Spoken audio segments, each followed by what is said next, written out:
أعمالنا من يهده الله فلا مضل له ومن يضلل فلا هادي له وأشهد أن لا إله إلا الله وحده لا شريك له وأشهد أن محمدا عبده ورسوله أما بعد وإن خير الحديث كتاب الله وخير الهدي هدي محمد صلى الله عليه وسلم وشر الأمور محدثاتها وكل محدثة بدعة وكل بدعة ضلالة وكل ضلالة في النار. فأعوذ بالله السميع العليم من الشيطان الرجيم.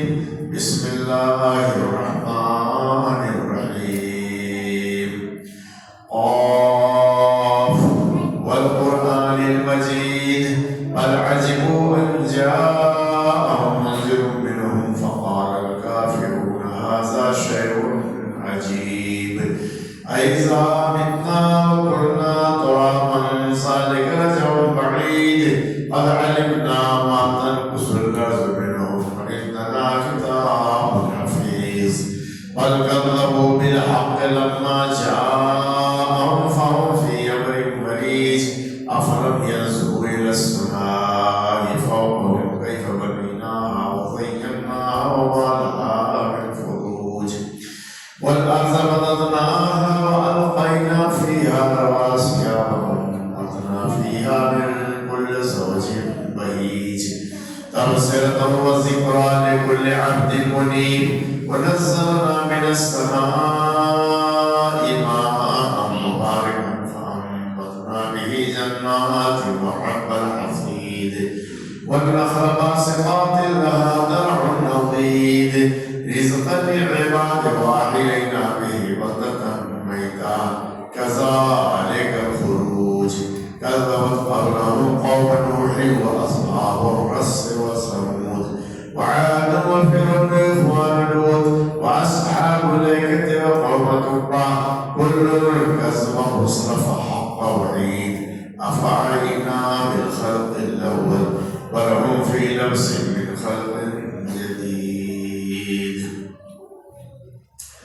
قال الله تعالى في مقام آخر يا أيها الذين آمنوا كتب عليكم الصيام كما كتب على الذين من قبلكم لعلكم تتقون أياما معدودات فمن كان منكم مريضا أو على سفر فعدة من أيام أخر وعلى الذين يطيقونه فدية طعام مسكين ومن تطوع خيرا فإن الله به عليم.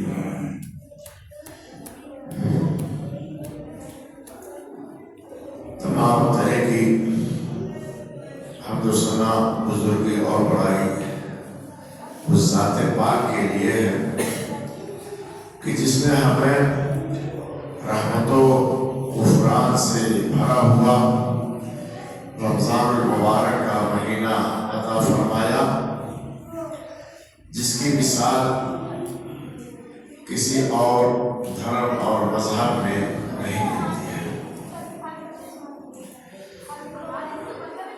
لاکھوں اور کروڑوں بلکہ انگیت درود و سلام نازل ہو امام الانبیاء شفیع المذنبین رحمت للعالمین شافع محشر ساقی کوثر جناب محمد رسول اللہ صلی اللہ علیہ وسلم پر جن کو اللہ نے اپنا آخری نبی اور رسول بنا کر دنیا میں مبعوث فرمایا. آپ ہی کے اوپر نبوت رسالت کا سلسلہ ختم ہے. بھائیو اور دوستو، گزشتہ جمعہ میں آپ حضرات کے گوشت گزار یہ بات کر چکا ہوں کہ اسلام کے 5 ارکان میں سے ایک رکن صوم بھی ہے، روزہ بھی ہے، اور یہ ہر عاقل بالغ مرد عورت پر فرض ہے. اور روزہ ترک کرنے کی وعیدیں بھی ہیں. بہرحال آج اسی تعلق سے پھر کچھ باتیں عرض کرنا ہے۔ اللہ تعالی ہم سب کو سننے، سمجھنے اور عمل کرنے کی توفیق سے نوازے۔ اللہ رب العالمین نے ارشاد فرمایا، روزے کا مقصد کیا ہے، روزے کی غایت کیا ہے؟ لعلکم تتقون، تاکہ تم متقی اور پرہیزگار بن جاؤ۔ متقی یہ عربی زبان کا لفظ ہے، اور متقی کا معنی کیا ہوتا ہے، تقویٰ کا معنی کیا ہوتا ہے؟ اس روایت سے پتہ چلتا ہے جو حضرت عمر فاروق رضی اللہ تعالی عنہ نے حضرت ابی رضی اللہ تعالی عنہ سے دریافت کیا تھا کہ تقویٰ کس کو کہتے ہیں؟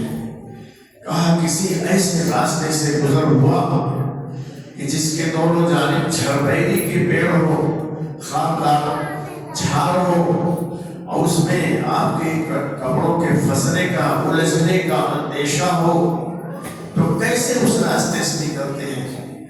تو کہا اپنا دامن سمیٹ لیتے ہیں، کپڑا سمیٹ کر کے نکلتے ہیں تاکہ اس کے کانٹوں میں کپڑا الجھنے نہ پاوے۔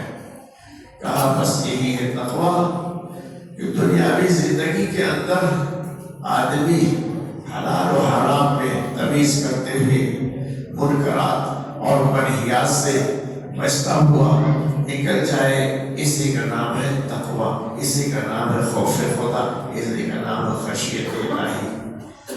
تو اللہ رب العالمین نے ہم لوگوں کو، مسلمانوں کو دنیا میں بھیجا ہے کار خیر کے لیے، بھلائی کے لیے، جیسا کہ اللہ رب العالمین نے ارشاد فرمایا، کنتم خیر امت اخرجت للناس تأمرون بالمعروف وتنہون عن المنکر، کہ تم خیر امت ہو، سب سے بہترین امت ہو، تأمرون بالمعروف، بھلائیوں کا حکم کرتے ہو، وتنہون عن المنکر، برائیوں سے روکتے ہو۔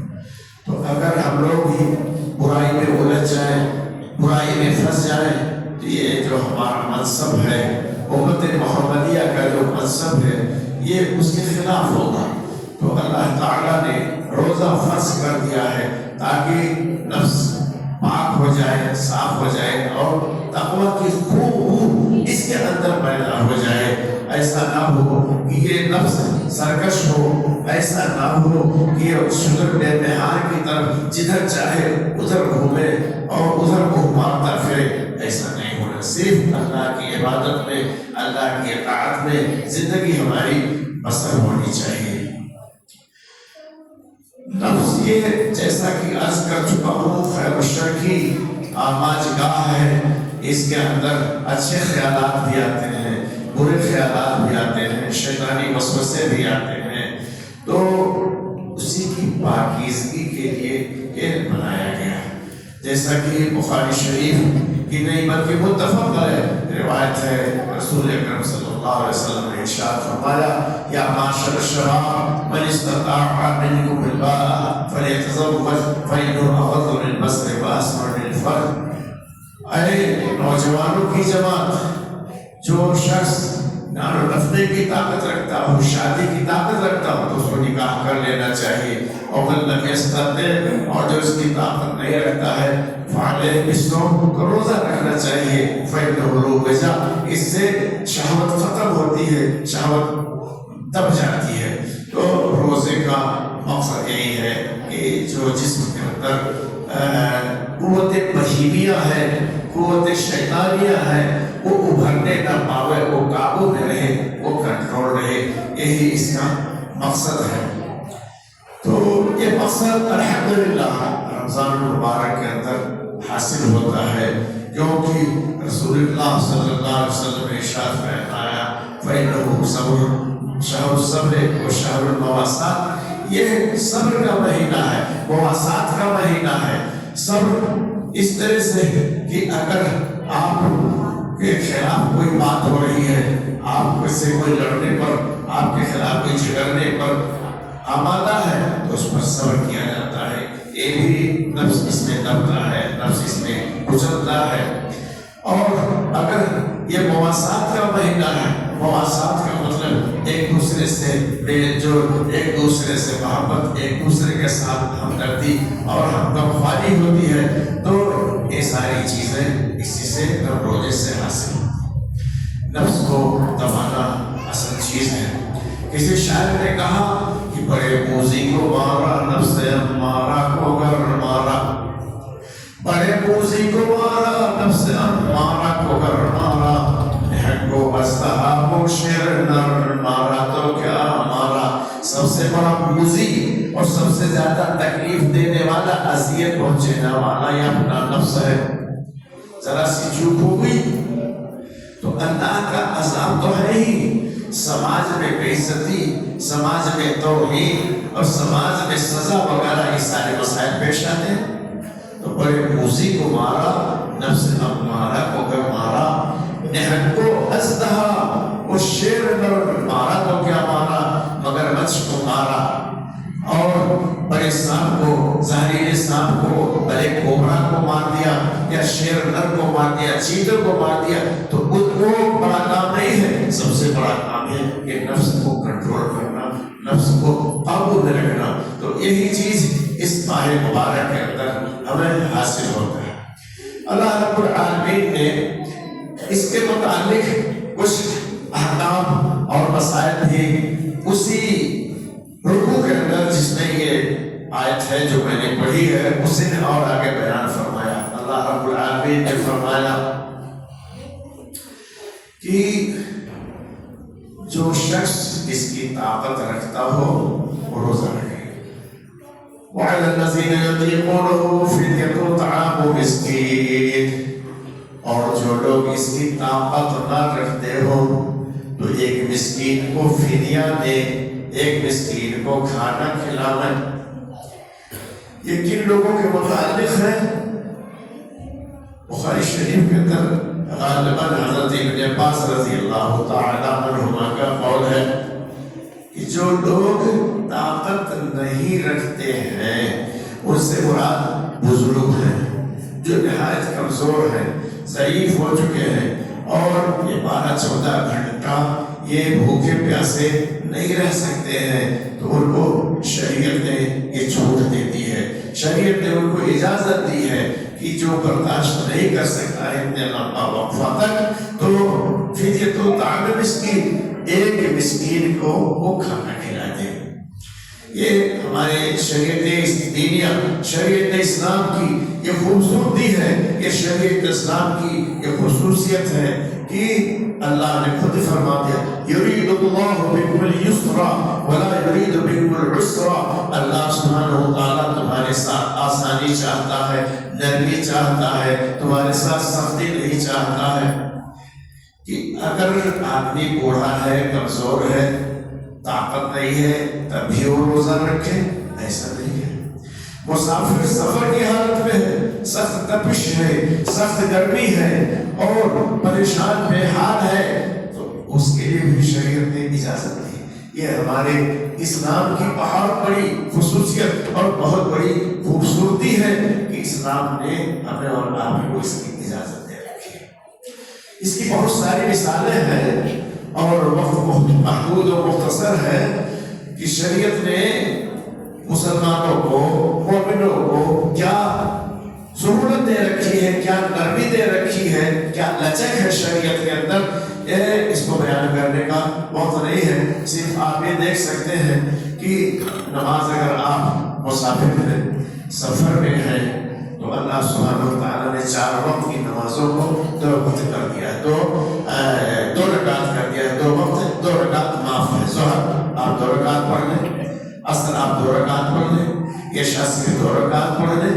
تو یہ شریعت اسلام کی یہ خوبصورتی ہے، اور اسی طرح سے شریعت نے یہ بھی اختیار دیا ہے، اور شریعت نے ہمیں یہ بھی سہولت دی ہے کہ 2 وقت کی نمازوں کو ایک ساتھ ملا کے پڑھ لیں، ظہر کو عصر میں ملا کے پڑھ لیں یا عصر کو ظہر میں پڑھ لیں۔ تو یہ شریعت اسلامیہ کی خوبصورتی ہے۔ تو ایسی ہی خوبصورتی روزے کے بھی تعلق سے ہے کہ اللہ رب العالمین نے یہ سہولت دی، وَعَلَى الَّذِينَ يُطِيقُونَهُ، اور وہ لوگ جو طاقت نہ رکھتے ہوں ان کے لیے کیا ہے؟ فدیۃ طعام مسکین، مسکین کا کھانا کھلا دینا ہے۔ مسکین کو کھانا کھلانا کتنا ہے؟ چنانچہ علامہ ابن عثیمین رحمہ اللہ کے بیان کے مطابق نصف سا ہے، یعنی ایک سیر سے کچھ زیادہ، 1 کلو سے تھوڑا سا کچھ زیادہ دے دینا اس کے لیے کافی ہے۔ گیہوں دے دیا، چاول دے دیا، یا اس طرح کے اجناس میں سے کچھ دے دیا تو یہ اس کے لیے کافی ہوگا۔ یا اگر آدمی چاہے تو اپنے طور سے گوشت روٹی بنا کر کے یا جو بھی کھانا میسر ہو، معروف طریقے پر ہو، اس کو کھلا دے، اس کے لیے کافی ہے۔ اور اسی طرح سے اس میں شریعت اسلامیہ نے سہولت دیا ہے خواتین کو بھی، یعنی وہ عورتیں جو بچے کو دودھ پلا رہی ہیں یا وہ عورتیں جو حمل سے ہیں، پیٹ سے ہیں، ان کو بھی شریعت نے ہماری یہ رخصت دیا ہے کہ اگر ان کو خود یا ان کے بچے کو تکلیف پہنچنے کا ارادہ ہے یا اس طرح سے حمل والی عورت ہے اس کو تکلیف پہنچنے کا ارادہ ہے تو ان کو بھی شریعت نے یہ رخصت دے دیا ہے کہ وہ افطار کر لیں، اور جب وہ تندرست ہو جائیں گی، جب وہ خالی ہو جائیں گی، روزہ رکھنے کے قابل ہو جائیں گی تو وہ روزہ رکھ دیں گی۔ تو اس طرح سے آگے اللہ سبحانہ وتعالیٰ نے اور بھی مسائل اسی رکوع کے اندر بیان فرمایا ہے۔ آگے میں ایک مسئلہ یہ بیان کر رہا ہوں کہ رمضان المبارک کی جو فضیلت ہے اس کے اندر ایک چیز یہ بھی آ رہی ہے۔ اللہ سبحانہ وتعالیٰ نے ارشاد فرمایا وَإِذَا سَأَلَكَ عِبَادِي عَنِّي فَإِنِّي قَرِيبٌ، اور جب میرے بندے میرے متعلق سوال کریں فَإِنِّي قَرِيبٌ، تو میں بالکل قریب ہوں، وَأُجِيبُ دَعْوَةَ الدَّاعِي إِذَا دَعَانِ، دعا کرنے والے کی دعا کو میں قبول کرتا ہوں جب وہ دعا کرے۔ فَلْيَسْتَجِيبُوا لِي وَلْيُؤْمِنُوا بِي، تو چاہیے کہ وہ مجھ سے دعا کریں اور ایمان لائیں۔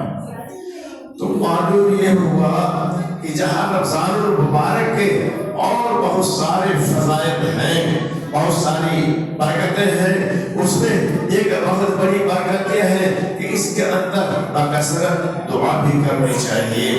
ہم میں سے کون سا ایسا بندہ ہے کہ جو جس کے حاجات نہیں ہیں، جس کی ضروریات نہیں ہیں، جس کے سامنے ہمیشہ مسائل نہیں کھڑے رہتے ہیں، یا ہم میں سے کون سا بندہ ہے کہ جس سے بھول چوک نہیں ہوتی ہے، خطائیں نہیں ہوتی ہیں، غلطیاں نہیں سرزد ہوتی ہیں، تو اس کو اللہ سے دعا کرنی چاہیے۔ فَلْيَسْتَجِيبُوا لِي، چاہیے کہ دعا کریں، وَلْيُؤْمِنُوا بِي، اور میرے اوپر ایمان رکھیں۔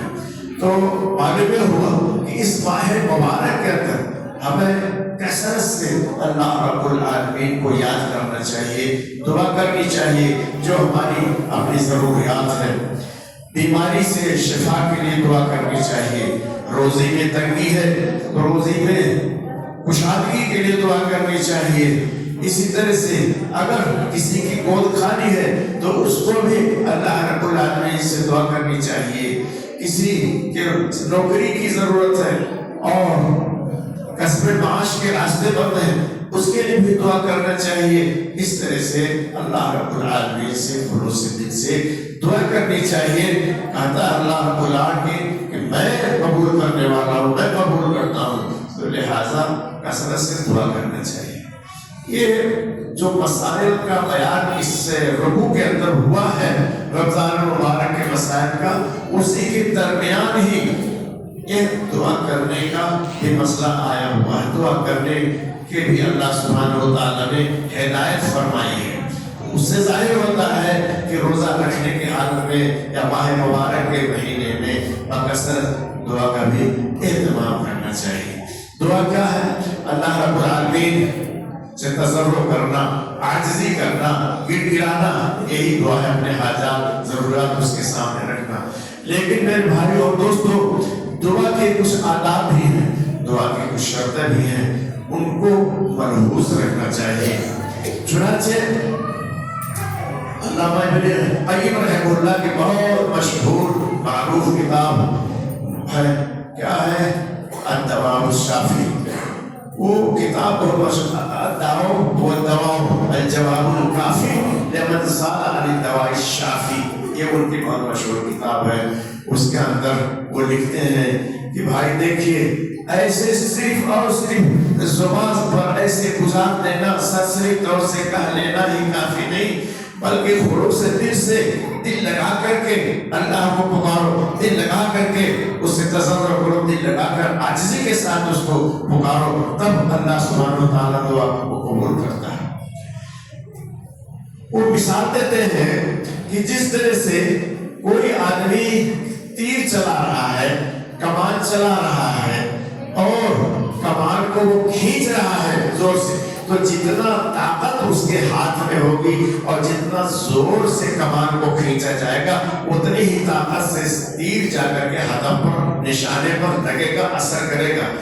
اور اگر بہت ہلکے ہاتھ میں دھیرے ہاتھ سے ہاتھ میں طاقت نہیں ہے، ہاتھ کے اندر قوت نہیں ہے، تو پھر اگر چلاتا ہے تو راستے میں گر جائے گا، نشانے تک نہیں پہنچے گا۔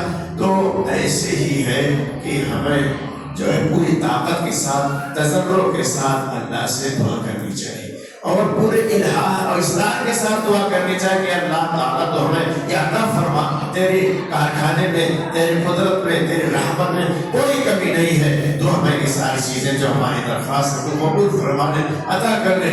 ایسا نہیں کہنا چاہیے کہ اگر تو چاہے تو ہم کو یہ بخش دے، اگر تو چاہے تو یہ دے دے، اگر چاہے تو ایسا کر دے، نہیں، بلکہ ڈٹ کر کے اللہ رب العالمین سے دعا کرنی چاہیے۔ اسی طرح سے دعا کے آداب میں سے کچھ ادب یہ ہے کہ آدمی کا کھانا بھی حلال ہو، پانی پینا بھی حلال ہو، لباس بھی اس کا حلال ہو، تو ایک دعا کے قبولیت کا کے لیے زیادہ مناسب ہوتا ہے۔ چنانچہ رسول اکرم صلی اللہ تعالیٰ علیہ وسلم نے ارشاد فرمایا کہ کوئی بندہ آتا ہے اپرا اور غبار آلود ہوتا ہے، پریشان حال ہوتا ہے اور اللہ رب العالمین کے سامنے آ کر کے وہ دعا کرتا ہے، درخواست کرتا ہے، اپنی ضرورت کو پیش کرتا ہے، لیکن کیا ہوتا ہے فائدہ استجاب لذالک، اس کی دعا کیسے قبول ہوگی؟ جو مطعمہ حرام وملبسہ حرام وغذی بالحرام، کہ اس کا کھانا بھی حرام کا، اس کا پہننا بھی حرام کا، اس کی پرورش بھی حرام کی، اس کے جسم پر جو گوشت ہے وہ سبھی حرام کا ہے، تو کیسے تو اس کی قبول ہوگی؟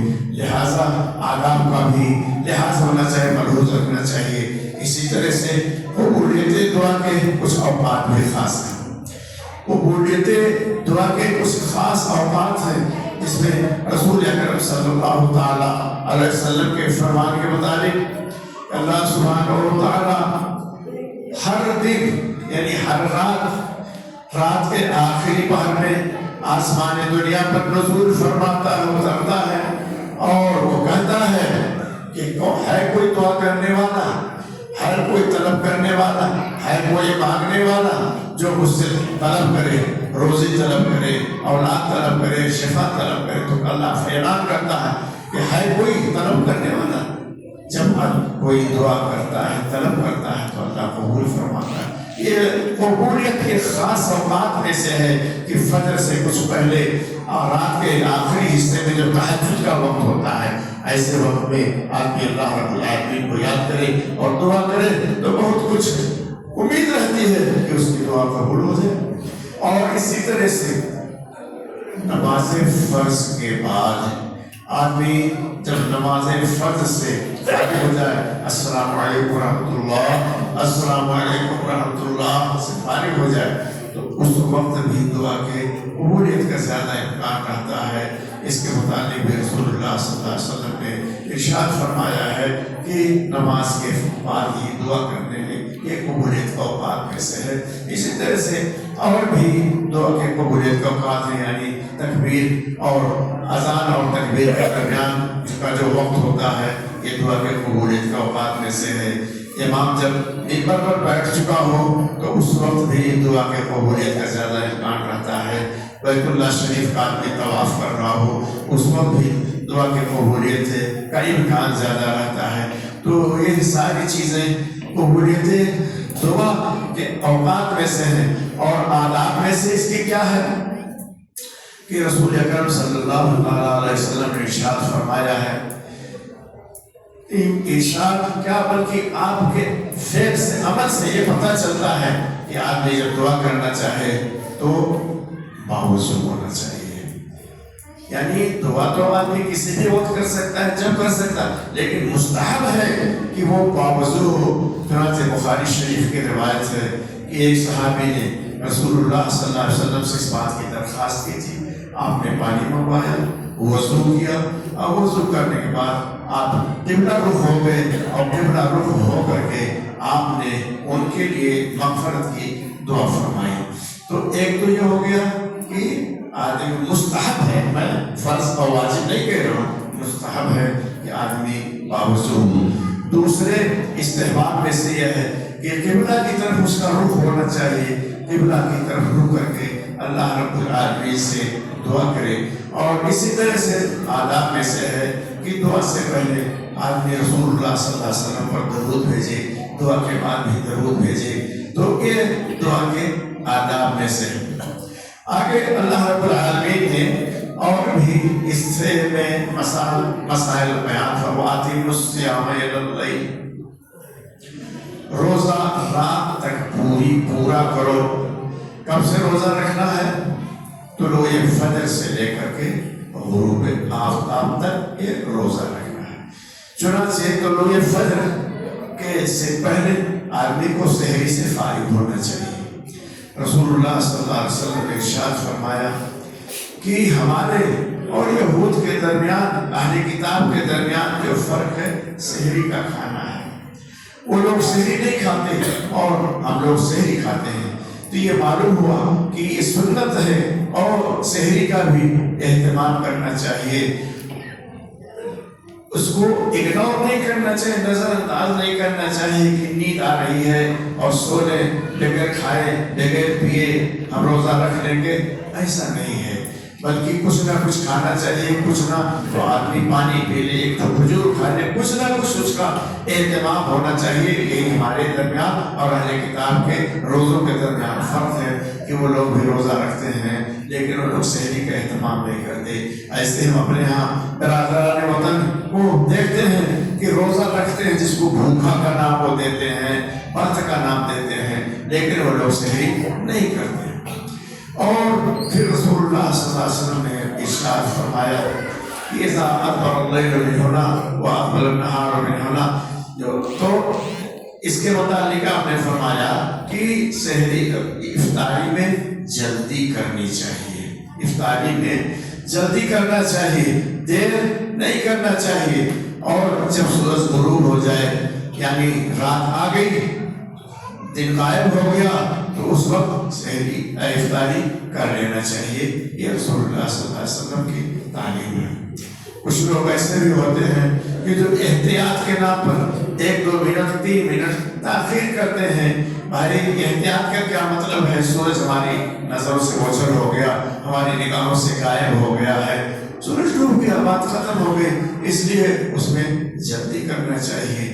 مسلمانوں ہی میں کا ایک گروہ ایسا ہے کہ جو اس وقت تک اذان کا اہتمام اور روزہ کھولنے کا اہتمام نہیں کرتا ہے جب تک کہ اس کے ہاتھ کے رونگٹے دکھانے کے لائق نہ، دیکھنے کے لائق نہ رہ جائیں، دیر کر دیتے ہیں، اندھیرا کر دیتے ہیں۔ یہ حدیث شریف کے خلاف ہے۔ سنت کے مطابق ہر عمل ہونا چاہیے، سنت کے مطابق اگر ہم اور آپ عمل کرتے ہیں تو اس میں خیر و برکت ہے۔ رسول اللہ صلی اللہ علیہ وسلم کی سنت کی ادائیگی بھی ہے، اللہ کی رضا اور خوشنودی اس سے حاصل ہوتی ہے، اس لیے اس کا خاص اہتمام کرنا چاہیے۔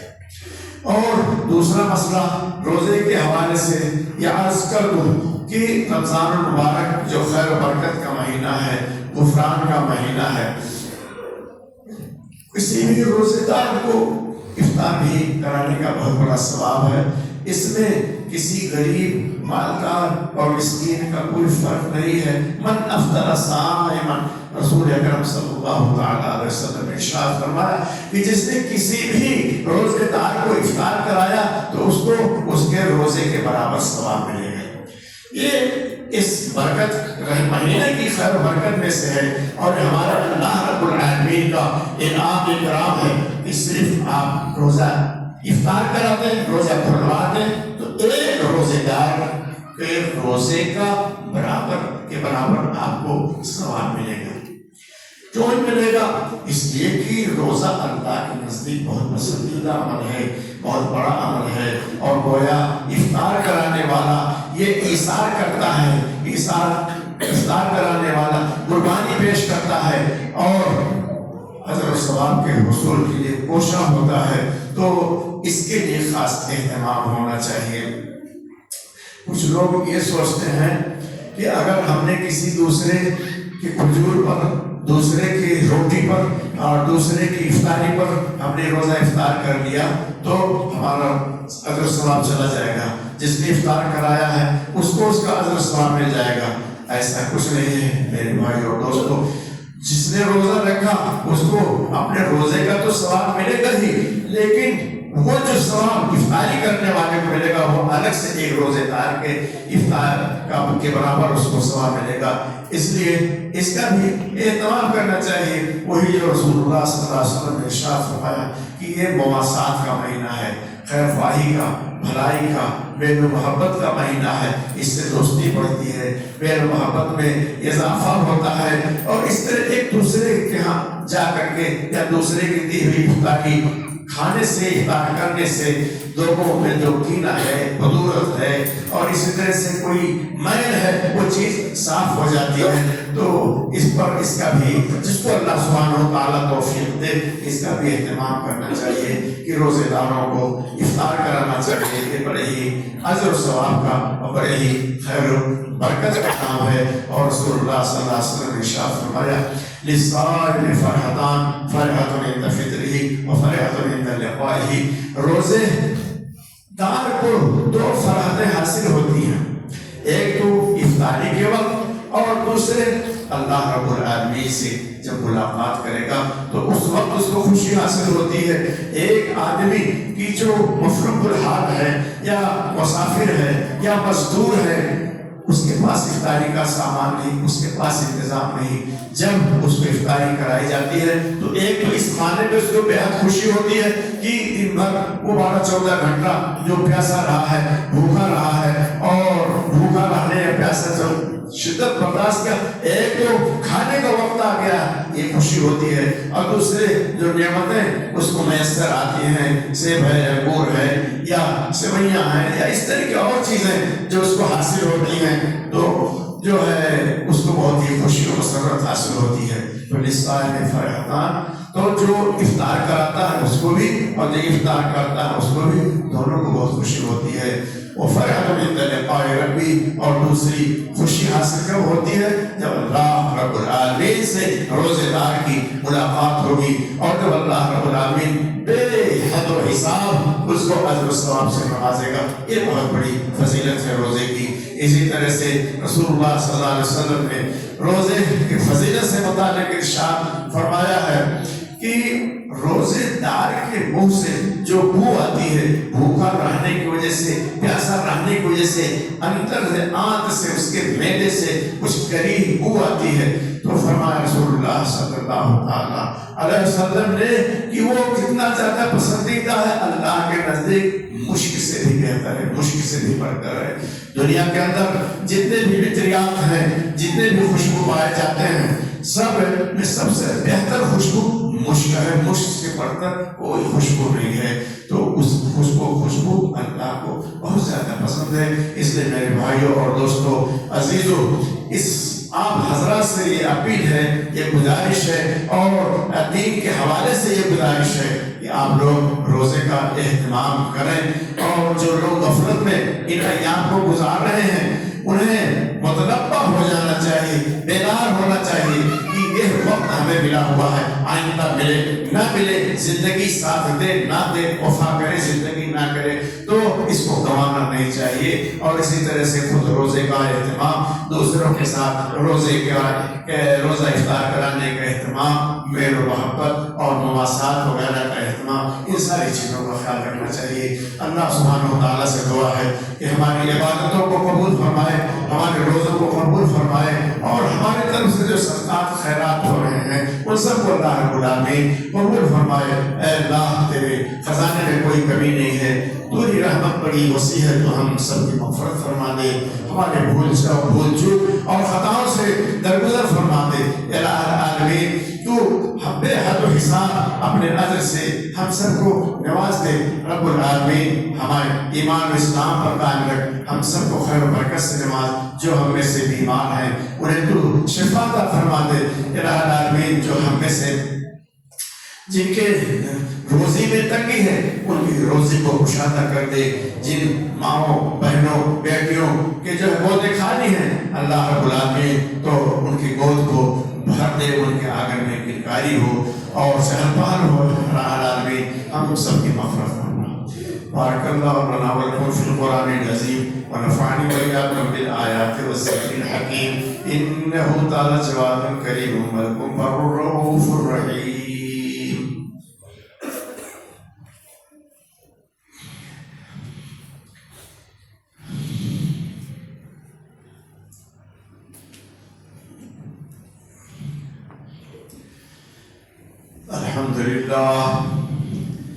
الحمد لله نحمده ونستعينه ونستغفره ونعوذ بالله من شرور أنفسنا ومن سيئات أعمالنا من يهده الله فلا مضل له ومن يضلل فلا هادي له وأشهد أن لا إله إلا الله وحده لا شريك له وأشهد أن محمدا عبده ورسوله أما بعد وإن خير الحديث كتاب الله وخير الهدي هدي محمد صلى الله عليه وسلم وشر الأمور محدثاتها وكل محدثة بدعة وكل بدعة ضلالة وكل ضلالة في النار. إن الله وملائكته يصلون على النبي يا أيها الذين آمنوا صلوا عليه وسلموا تسليما. اللهم صل على محمد وعلى آل محمد كما صليت على إبراهيم وعلى آل إبراهيم إنك حميد مجيد. اللهم بارك على محمد وعلى آل محمد كما باركت على إبراهيم وعلى آل إبراهيم إنك حميد مجيد. عباد الله رحمكم الله إن الله يأمر بالعدل والإحسان وإيتاء ذي القربى وينهى عن الفحشاء والمنكر والبغي يعظكم لعلكم تذكرون. اذكروا الله يذكركم وادعوه يستجب لكم ولذكر الله تعالى